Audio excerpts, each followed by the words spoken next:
ಆರಾಧನಾ ಸಮಯ. ಪರಿಶುದ್ಧನೆ, ಪರಿಶುದ್ಧನೆ, ಪರಿಶುದ್ಧನೆ, ದೂತರ ಗಣಗಳ ಮಧ್ಯದಲ್ಲಿ ವಾಸ ಮಾಡುವಂತ ನಮ್ಮ ಪರಮ ತಂದೆಯಾದ ದೇವರೇ, ನಿನ್ನ ನಾಮಕ್ಕೆ ಅನಂತ ಸ್ತೋತ್ರವಾಗಲಿ. ಮತ್ತೊಂದು ಅವಕಾಶವನ್ನು ಕೊಟ್ಟು ನಿನ್ನ ಸನ್ನಿಧಿಯಲ್ಲಿ ಕಾಣಿಸಿಕೊಳ್ಳುವ ಹಾಗೆಯೂ ನಿನ್ನ ಆರಾಧನೆ ಮಾಡಲಿಕ್ಕಾಗುವ ಹಾಗೆಯೂ ನಮಗೆ ಅವಕಾಶವನ್ನು ಕೊಟ್ಟದಕ್ಕಾಗಿ ನಿನಗೆ ಅನಂತ ಸ್ತೋತ್ರ. ನಾವು ಪೂರ್ಣ ಹೃದಯ, ಬುದ್ಧಿ, ಪ್ರಾಣ ಶಕ್ತಿಯಿಂದ ನಿನ್ನನ್ನು ಆರಾಧನೆ ಮಾಡಲಿಕ್ಕಾಗುವ ಹಾಗೆ ಸಹಾಯ ಮಾಡು. ನಮ್ಮ ಈ ಆರಾಧನೆಯಲ್ಲಿ ನೀ ತಾನೇ ಪಾಲ್ ತೆಗೆದುಕೊಂಡು ನಮ್ಮ ಸಂಗಡ ಆದಿಯಿಂದ ಅಂತ್ಯದವರೆಗೂ ಪ್ರಯಾಣಿಸಬೇಕೆಂಬುದಾಗಿ ನಿನ್ನಲ್ಲಿ ಕೇಳಿಕೊಡುತ್ತಾ ಯೇಸುವಿನ ಹೆಸರಿನಲ್ಲಿ ಪ್ರಾರ್ಥನೆಯನ್ನು ಬೇಡಿ ಹೊಂದಿಕೊಳ್ಳುತ್ತೇವೆ. ಆಮೆನ್. ನಮ್ಮ ಈ ಪರಿಶುದ್ಧವಾದ ಆರಾಧನೆಯನ್ನ ಆರಂಭ ಮಾಡುವ ಹಾಗೆ ಆರಂಭದ ಸಂಗೀತವನ್ನ ಹಾಡಿಕೊಳ್ಳೋಣ.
ದೇವರನ್ನ ಆರಾಧಿಸೋಣ.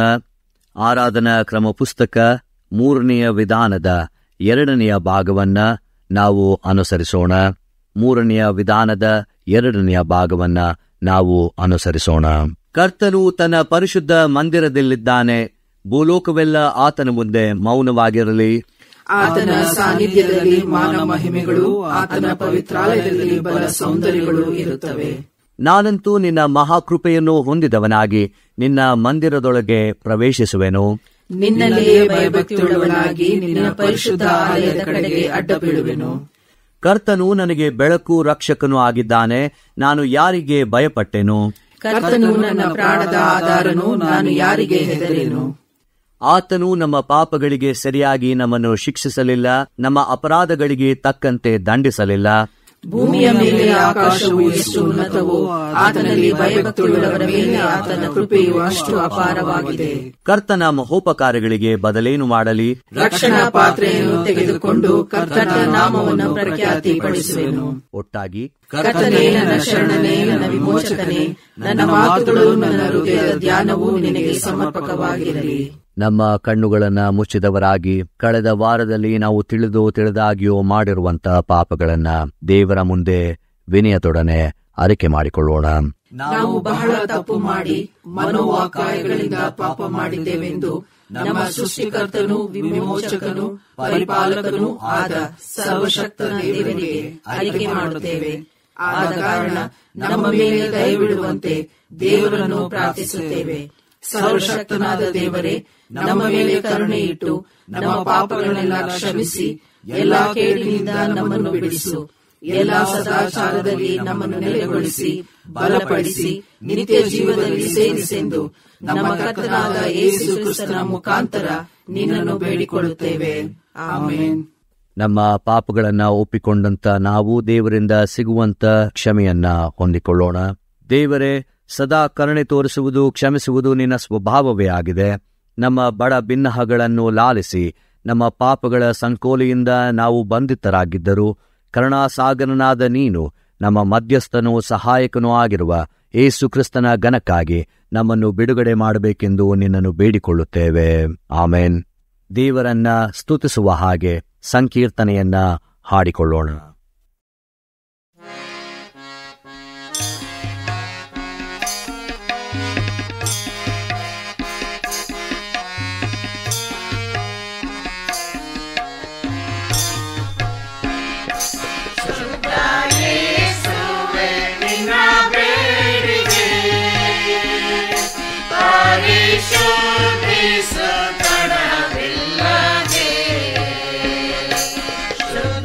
Yes.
ದೇವರ ವಾಕ್ಯ ಸಂದೇಶವನ್ನು ಕೇಳುವುದಕ್ಕಿಂತ ಮುಂಚೆ ಪ್ರಾರ್ಥನೆ ಮಾಡೋಣ.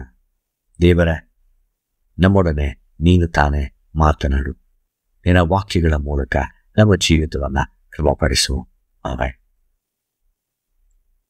ಈ ದಿನಕ್ಕೆ CSI ಪಂಚಾಂಗದ ಪ್ರಕಾರ ಕೊಟ್ಟಿರುವಂಥ ಶೀರ್ಷಿಕೆ ಬಿ ಹೋಲಿ, ಅಂದರೆ ಪರಿಶುದ್ಧರಾಗಿರಿ. ಈ ಪರಿಶುದ್ಧತೆ ಅನ್ನುವಾಗ ಹಳೆ ಒಡಂಬಡಿಕೆಯ ಭಾಗದಲ್ಲಿ ನಮಗೆ ಖೋದೇಶ್ ಅಥವಾ ಖಾದೇಶ್ ಅನ್ನುವಂತಹ ಒಂದು ಪದವನ್ನು ಬಳಸಲಾಗ್ತದೆ. ಅದೇ ಹೊಸ ಒಡಂಬಡಿಕೆಯ ಭಾಗದಲ್ಲಿ ಹಗ್ಗಿಯೋಸ್ ಅನ್ನುವಂಥ ಪದವನ್ನು ಬಳಸಲಾಗ್ತದೆ. ಯಾಕೆ ನಾವು ಪರಿಶುದ್ಧತೆಯ ಜೀವಿತವನ್ನು ಬದುಕಬೇಕಾಗಿದೆ? ಯಾಕೆ ದೇವರು ನಮ್ಮಲ್ಲಿ ಪರಿಶುದ್ಧತೆಯನ್ನು ಕಾಣಬೇಕೆಂಬುದಾಗಿ ಆಶಿಸುತ್ತಾನೆ? ನಮಗೆ ಮೊದಲನೆಯದಾಗಿ ಇದು ಒಂದು ಆಜ್ಞೆಯಾಗಿದೆ. ಹಾಗಾಗಿ ನಾವು ಪರಿಶುದ್ಧರಾಗಿರಬೇಕು.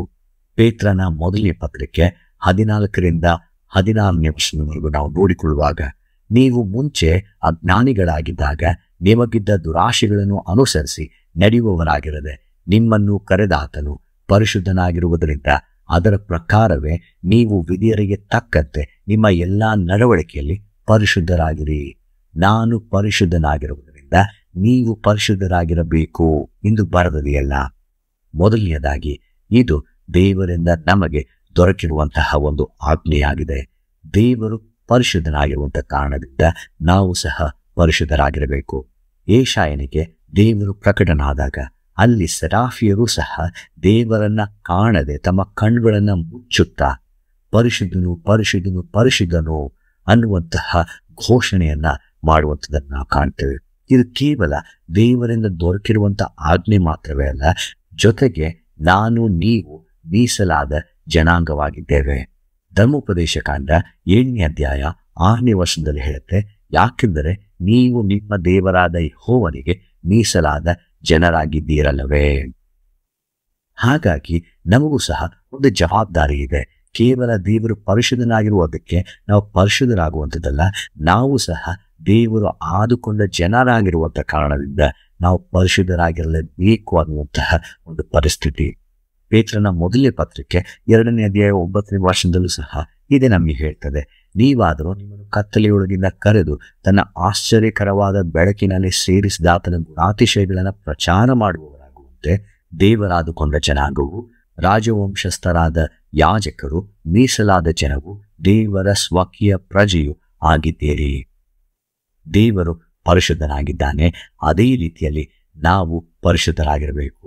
ಕಾರಣ ನಾನು ನೀವು ದೇವರಿಂದ ಆದುಕೊಂಡ ಜನಾಂಗವಾಗಿದ್ದೇವೆ.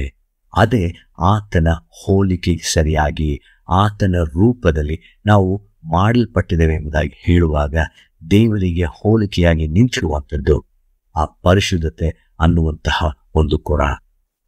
ದೇವರು ಪರಿಶುದ್ಧನಾಗಿದ್ದಾನೆ, ಇದು ಆಜ್ಞೆಯಾಗಿದೆ. ಎರಡನೇದಾಗಿ ಈ ಒಂದು ಪರಿಶುದ್ಧತೆ ನಮ್ಮ ದೇಹಕ್ಕೂ ಸಹ ಸಂಬಂಧಪಟ್ಟಿದೆ. ಈ ದಿನಕ್ಕೆ ಕೊಟ್ಟಿರುವಂತಹ ಪತ್ರಿಕಾ ವೇದ ಭಾಗದಲ್ಲಿ ಮದ್ಯಪಾನ ಮಾಡಿ ಮತ್ತರಾಗಬೇಡಿರಿ, ಅದರಿಂದ ಪಟಿಂಗತನವು ಹುಟ್ಟುತ್ತದೆ. ಅನೇಕ ಬಾರಿ ಈ ರೀತಿಯಾದಂಥ ಆಜ್ಞೆಗಳನ್ನು ನಾವು ಸತ್ಯವೇದದಲ್ಲಿ ಕಾಣುವಾಗ ನಮಗೆ ಬೇಕಾದಂಥ ರೀತಿಯಲ್ಲಿ ತಿರುಚಿಕೊಳ್ಳುತ್ತೇವೆ. ಇದು ನನಗೆ ಅನುಗುಣವಾಗಿ, ಅವರಿಗೆ ಅನುಗುಣವಾಗಿ, ಇದಕ್ಕೆ ಹೋಲಿಸುವುದರ ಅನುಗುಣವಾಗಿ ಎಂಬುದಾಗಿ ಮಾತನಾಡುತ್ತಾ ನಮಗೆ ಇಷ್ಟ ಬಂದ ರೀತಿಯಲ್ಲಿ ನಾವು ಬದುಕುವಂಥದ್ದನ್ನು ಕಾಣ್ತೇವೆ. ಇಲ್ಲಿ ದೇಹವು ದೇವಾಲಯವಾಗಿರುವುದರಿಂದ ಆ ದೇವಾಲಯದಲ್ಲಿ ದೇವರು ವಾಸಿಸುತ್ತಾನೆ ಅನ್ನುವುದೇ ಆದರೆ ಆ ದೇವರು ಪರಿಶುದ್ಧನಾಗಿರುವಂಥ ಕಾರಣದಿಂದ ನಮಗೆ ಬೇರೆ ಆಪ್ಷನ್ ಇಲ್ಲ. ನಾವು ಪರಿಶುದ್ಧತೆಯ ಬದುಕನ್ನು ಬದುಕಲೇಬೇಕಾಗಿದೆ. ಅದಕ್ಕಾಗಿ ದೇವರು ನಮ್ಮನ್ನು ಕರೆದಿದ್ದಾನೆ. It is related to body. It is not just in a spiritual being. ನಾವು ಎಲ್ಲೋ ನಮ್ಮ ಆತ್ಮಿಕವಾದಂಥ ಜೀವಿತದಲ್ಲಿ ಮಾತ್ರವೇ ನಾವು ಪರಿಶುದ್ಧರಾಗಿರಬೇಕು. ಅದು ನಮ್ಮ ದೈನಂದಿನ ಜೀವಿತದಲ್ಲಿ ಅದು ಪ್ರತಿಬಿಂಬಿಸದೆ ಹೋದರೆ ಪರವಾಗಿಲ್ಲ. ಅಲ್ಲ, ಪ್ರತಿನಿತ್ಯದ ಬದುಕಿನಲ್ಲಿಯೂ ನಾವು ನಡೆಯುವಂಥ ಹಾದಿಯಲ್ಲಿ ಅದು ಪ್ರತಿಬಿಂಬಿಸಬೇಕಾಗಿದೆ. ಹಾಗಾಗಿ ಅನೇಕ ವೇದ ಭಾಗಗಳು ನಮ್ಮನ್ನು ಎಚ್ಚರಿಸ್ತದೆ. ದೇಹದ ವಿರುದ್ಧವಾಗಿ ಏನನ್ನು ಮಾಡಲಿಕ್ಕೆ ಹೋಗಬೇಡಿ. ದೇಹಕ್ಕೆ ನೀವು ವಿರುದ್ಧವಾಗಿ ಯಾವ ಕಾರ್ಯಗಳನ್ನು ಮಾಡಲಿಕ್ಕೆ ಹೋಗಬೇಡಿ. ಯಾಕೆಂದರೆ ನಿಮ್ಮ ದೇಹವು ದೇವಾಲಯವಾಗಿದೆ, ಹಾಗೂ ದೇವಾಲಯದಲ್ಲಿ ದೇವರು ವಾಸ ಮಾಡ್ತಾನೆ. ದೇವರು ವಾಸ ಮಾಡುವುದೇ ಆದರೆ ಆತನು ಪರಿಶುದ್ಧನಾಗಿರುವುದರಿಂದ ನಾವು ಸಹ ಪರಿಶುದ್ಧರಾಗಿರಬೇಕು. ಅಲ್ಲಿಗೆ ನಮ್ಮ ದೇಹವನ್ನು ಯಾವ ರೀತಿಯಲ್ಲಿ ನಡೆಸಬೇಕಾಗಿದೆ. ಇದು ಕೇವಲ ನನಗೆ, ನಿನಗೆ, ಬೇರೆಯವರಿಗೆ, ಬೇರೆಯವರ ಹೋಲಿಕೆಗೆ ಸಂಬಂಧಪಡುವಂತಹ ಒಂದು ಆಜ್ಞೆಯಲ್ಲ. ಮೂರನೆಯದಾಗಿ ಇದು ಒಂದು ಶಿಸ್ತು. ಯೋಹಾನನ ಸುವಾರ್ತೆಯಲ್ಲಿ ನಾವು ನೋಡುವಾಗ ನಮ್ಮನ್ನು ಎಲ್ಲ ಕೆಡಕಿನಿಂದ ಕಾಪಾಡಬೇಕೆಂಬುದಾಗಿ ಯೇಸು ಸ್ವಾಮಿ ಯಾಜಕನ ಪ್ರಾರ್ಥನೆಯನ್ನು ಮಾಡ್ತಾನೆ. ಸತ್ಯದಲ್ಲಿ ನಮ್ಮನ್ನು ಪ್ರತಿಷ್ಠಿಸಬೇಕೆಂಬುದಾಗಿ ಯಾಜಕನಾಗಿ ಪ್ರಾರ್ಥನೆಯನ್ನು ಮಾಡ್ತಾನೆ. ನಾವು ಪ್ರತಿಷ್ಠಿಸಲ್ಪಡಬೇಕಾದರೆ ಪರಿಶುದ್ಧತೆಗಿರುವಂತಹ ಮತ್ತೊಂದು ಅರ್ಥ ಏನೆಂದರೆ, ನಾನು ನಿಮ್ಮನ್ನು ಆಯ್ಕೆ ಮಾಡಿಕೊಂಡಿದ್ದೇನಲ್ಲ, ಹಾಗಾಗಿ ನೀವು ಅದೇ ರೀತಿಯಾದಂಥ ಬದುಕನ್ನು ಬದುಕಬೇಕಾಗಿದೆ. ನಿಮ್ಮನ್ನು ಸಂಪೂರ್ಣವಾಗಿ ಬೇರ್ಪಡಿಸಿಕೊಂಡು ನಿಮ್ಮನ್ನು ಒಪ್ಪಿಸಿಕೊಂಡು ಬದುಕಬೇಕಾಗಿದೆ. ಅಲ್ಲಿಗೆ ಈ ಶುದ್ಧತೆಯಲ್ಲಿ ಬದುಕುವಂಥದ್ದು ಒಂದು ಶಿಸ್ತಾಗಿದೆ. ಇದು ಕೇವಲ ಒಂದು ದಿನದಲ್ಲಿ ಬರುವುದಿಲ್ಲ. ಯಾಕೆಂದರೆ ನಮಗೆ ಸುತ್ತಮುತ್ತಲೂ ಬಹಳ ರೀತಿಯಾದಂಥ ಶೋಧನೆಗಳಿವೆ. ಅದು ಒಂದಲ್ಲ, ಎರಡಲ್ಲ, ಅನೇಕ ರೀತಿಯಾದಂಥ ಶೋಧನೆಗಳು. ನನಗೆ ಇಷ್ಟವಿಲ್ಲದೆ ಹೋದಾಗ್ಯೂ ನನ್ನ ಕಣ್ಣುಗಳು ಕೆಲವೊಂದನ್ನು ನೋಡ್ತವೆ. ನನಗೆ ಇಷ್ಟವಿಲ್ಲದೆ ಹೋದಾಗ್ಯೂ ನನ್ನ ಬಾಯಿಗಳು ಕೆಲವೊಂದು ಮಾತುಗಳನ್ನು ಆಡ್ತವೆ. ನನ್ನ ಕಿವಿಗಳು ಕೆಲವೊಂದನ್ನು ಕೇಳ್ತವೆ. ಅದನ್ನು ನಾವು ತಡೆಯುವುದಕ್ಕೆ ಸಾಧ್ಯವಿಲ್ಲ. ಆದರೆ ನಮ್ಮ ಬದುಕುಗಳು ಯಾವುದೇ ಹತೋಟಿ ಇಲ್ಲದೆ ಹೋಗಬಾರದು. ಯಾಕೆಂದರೆ ದೇವರಿಂದ ಆದುಕೊಂಡ ಜನರಾಗಿರುವಂಥ ನಾವು ಅದೇ ನಿಟ್ಟಿನಲ್ಲಿ ಬದುಕುವಂಥವು ಆಗಿದ್ದೇವೆ. ಹಾಗಾಗಿ ಎಫೆಸ ಪತ್ರಿಕೆಯಲ್ಲಿ ಹೇಳುವಂಥದ್ದು, ಆದರೆ ಪವಿತ್ರಾತ್ಮ ಭರಿತರಾಗಿದ್ದು, we should always be filled with holy spirit. ದೇವರಿಗೆ ಗಾನ ಮಾಡುತ್ತಾ, ಕೀರ್ತನೆಗಳನ್ನು ಆಡುತ್ತಾ, ಪ್ರಾರ್ಥನೆ ಮಾಡುತ್ತಾ, ಎಲ್ಲ ವಿಷಯಗಳಲ್ಲೂ ಸ್ತೋತ್ರಗಳನ್ನು ಸಲ್ಲಿಸುತ್ತಾ ನಾವು ಬದುಕಬೇಕಾಗಿದೆ. ಶುದ್ಧತೆ ಅನ್ನುವಂಥದ್ದು ಇಟ್ ಇಸ್ ಅ ಡಿಸಿಪ್ಲಿನ್.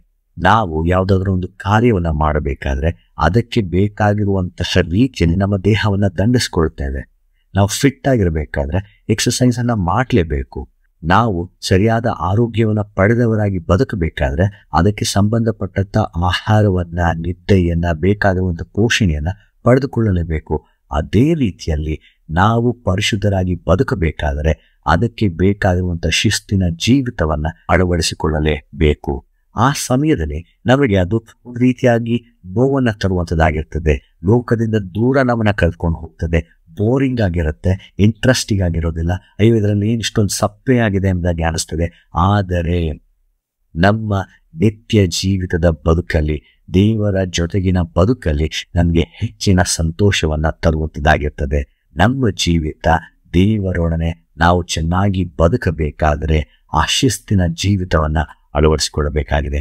ನೀವು ಸತ್ಯವೇದವನ್ನು ಆದಿಕಾಂಡದಿಂದ ಪ್ರಕಟಣೆಯ ತನಕ ಓದಿ ಈ ಎಲ್ಲ ಪುಸ್ತಕಗಳಲ್ಲಿ ನಾವು ಕಾಣುವಂಥದ್ದು, ನಿಮ್ಮನ್ನು ನೀವು ಪರಿಶುದ್ಧರಾಗಿ ಮಾಡಿಕೊಳ್ಳದೆ ಹೋದರೆ ದೇವರ ಮಹಿಮೆಯನ್ನು ಕಾಣಲಿಕ್ಕೆ ಅಸಾಧ್ಯ. ಅದಕ್ಕೆ ಹಳೆ ಒಡಂಬಡಿಕೆಯಲ್ಲಿ ಅನೇಕ ಉದಾಹರಣೆಗಳಿವೆ. ನಿಮ್ಮನ್ನು ನೀವು ಸಂಪೂರ್ಣವಾಗಿ ಶುದ್ಧ ಮಾಡಿಕೊಳ್ಳಿರಿ, ಆಗಲೇ ದೇವರು ನಿಮ್ಮೊಂದು ಪ್ರಕಟನ ಆಗುವಂಥದ್ದು. ಇಬ್ರಿಯರ ಪತ್ರಿಕೆ 12ನೇ ಅಧ್ಯಾಯ 14ನೇ ವಚನ ಹೇಳುತ್ತೆ, ಪರಿಶುದ್ಧತೆ ಇಲ್ಲದೆ ಯಾವನು ಕರ್ತನನ್ನು ಕಾಣುವುದಕ್ಕೆ ಸಾಧ್ಯವಿಲ್ಲ. ನಾವು ಪರಿಶುದ್ಧರಾದರೆ ಮಾತ್ರವೇ ನಿಮ್ಮ ಜೀವಿತದಲ್ಲಿ ಅದ್ಭುತ ಕಾರ್ಯಗಳು ಜರಗಲಿಕ್ಕೆ ಸಾಧ್ಯ. ನಾವು ಪರಿಶುದ್ಧರಾಗುವಾಗ ದೇವರಿಗೆ ಜೊತೆಯಾಗ್ತೇವೆ. ದೇವರ ಜೊತೆ ನಾವು ನಿಲ್ಲುವಂಥವರಾಗಿರ್ತೇವೆ. ಅದು ಕೇವಲ ಆಜ್ಞೆಯಲ್ಲ, ನಮ್ಮ ದೇಹಕ್ಕೆ ಸಂಬಂಧಪಟ್ಟಂಥದ್ದು. ದೇವರ ಸ್ವಕೀಯ ಪ್ರಜೆಗಳಾಗಿರುವುದರಿಂದ ಒಂದು ಜವಾಬ್ದಾರಿಯುಳ್ಳ ಬದುಕನ್ನು ಬದುಕಬೇಕಾಗಿದೆ. ಅದು ಒಂದು ಶಿಸ್ತಿನ ಬದುಕಾಗಿದೆ.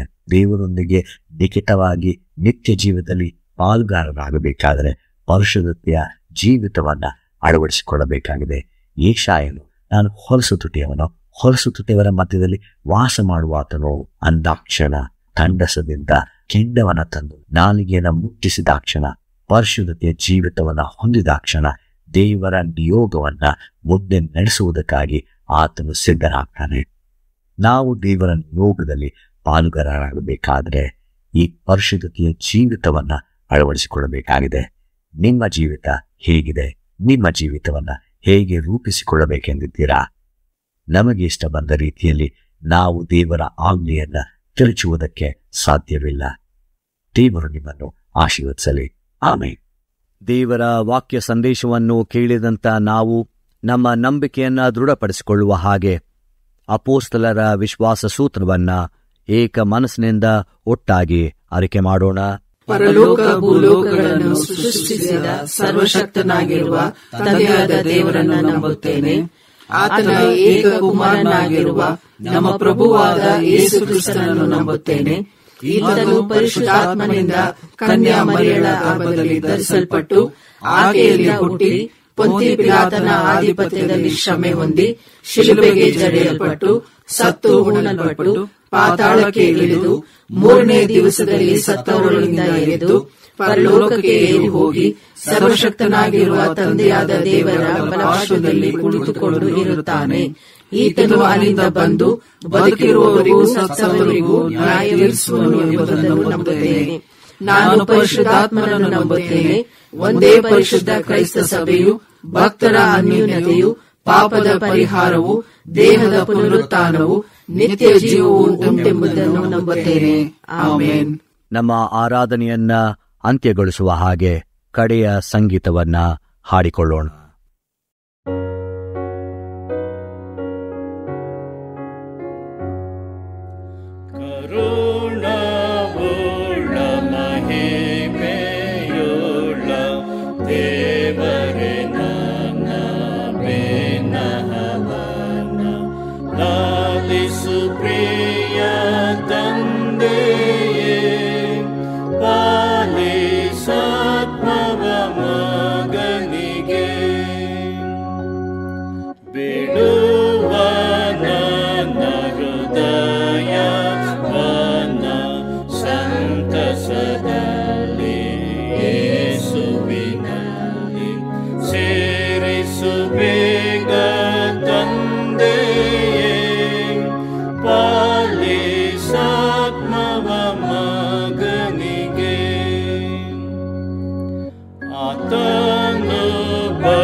ನೀನು ಪರಿಶುದ್ಧನಾಗಿರುವುದರಿಂದ ನಾವು ಪರಿಶುದ್ಧರಾಗಿರಬೇಕೆಂದು ಕರೆದಾತ ದೇವರೇ, ನಿನ್ನ ವಾಕ್ಯಗಳ ಮೂಲಕ, ಹಾಡಿನ ಮೂಲಕ, ಪ್ರಾರ್ಥನೆಯ ಮೂಲಕ, ವಿಶ್ವಾಸ ಪ್ರಮಾಣದ ಮೂಲಕ ನಾವು ಶುದ್ಧತೆಯ ಬದುಕನ್ನು ಹೇಗೆ ಬದುಕಬೇಕೆಂಬುದಾಗಿ ತಿಳಿಸಿದ್ದಿ.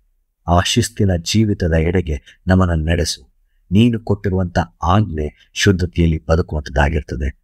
ಹಾಗಾಗಿ ಆ ಶುದ್ಧತೆಯ ಜೀವಿತವನ್ನು ನಮ್ಮ ಜೀವಿತದಲ್ಲಿ ಅಳವಡಿಸಿಕೊಂಡು ನಡೆಯುವ ಹಾಗೆ ಸಹಾಯ ಮಾಡು.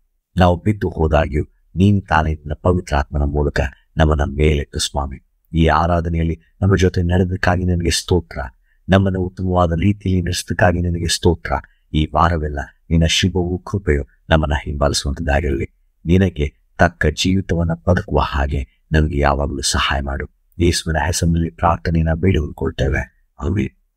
ಕರ್ತನು ತಾನೇ ಕಲಿಸಿಕೊಟ್ಟ ಪ್ರಾರ್ಥನೆಯನ್ನ ನಾವು ಏಕ ಮನಸ್ಸಿನಿಂದ ಅರಿಕೆ ಮಾಡೋಣ. ಪರಲೋಕದಲ್ಲಿರುವ ನಮ್ಮ ತಂದೆಯೇ, ನಿನ್ನ ನಾಮವು ಪರಿಶುದ್ಧವೆಂದು ಎಣಿಸಲ್ಪಡಲಿ. ನಿನ್ನ ರಾಜ್ಯವು ಬರಲಿ. ನಿನ್ನ ಚಿತ್ತವು ಪರಲೋಕದಲ್ಲಿ ನೆರವೇರುವ ಪ್ರಕಾರ ಭೂಲೋಕದಲ್ಲಿಯೂ ನೆರವೇರಲಿ. ನಮ್ಮ ಅನುದಿನದ ಆಹಾರವನ್ನು ಈ ಹೊತ್ತು ದಯಪಾಲಿಸು. ನಮಗೆ ತಪ್ಪು ಮಾಡಿದವರನ್ನು ನಾವು ಕ್ಷಮಿಸಿದಂತೆ ನಮ್ಮ ತಪ್ಪುಗಳನ್ನು ಕ್ಷಮಿಸು. ನಮ್ಮನ್ನು ಶೋಧನೆಯೊಳಗೆ ಸೇರಿಸದೆ ಕೇಡಿನಿಂದ ನಮ್ಮನ್ನು ತಪ್ಪಿಸು. ರಾಜ್ಯವು, ಬಲವು, ಮಹಿಮೆಯು ಸದಾಕಾಲ ನಿನ್ನವೇ. ಆಮೆನ್. ನಂಬಿಕೆಯಿಂದ ದೇವರ ಆಶೀರ್ವಾದವನ್ನ ಹೊಂದಿಕೊಳ್ಳೋಣ. ಧೈರ್ಯದಿಂದ ಲೋಕದೊಳಗೆ ಹೋಗೋಣ. ಪರಿಶುದ್ಧತೆಯಲ್ಲಿ ಬದುಕಬೇಕೆಂಬುದಾಗಿ ಆಜ್ಞಾಪಿಸಿದ ದೇವರನ್ನ ಅನುಸರಿಸ್ತಾ ಹೋಗೋಣ.